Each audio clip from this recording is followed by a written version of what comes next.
Welcome back to another technical deep dive here in the debug zone. Today we're tackling a big question and breaking it down with insights from other users.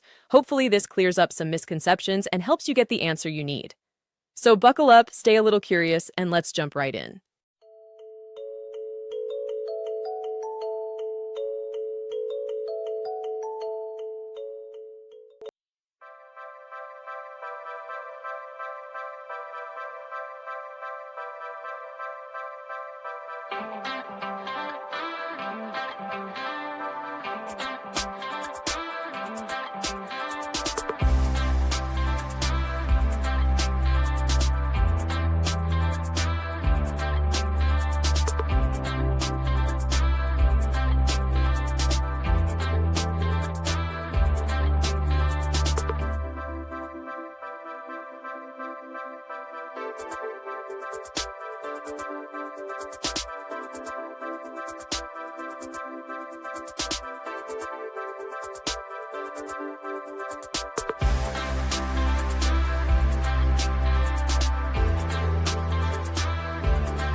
And that's a wrap.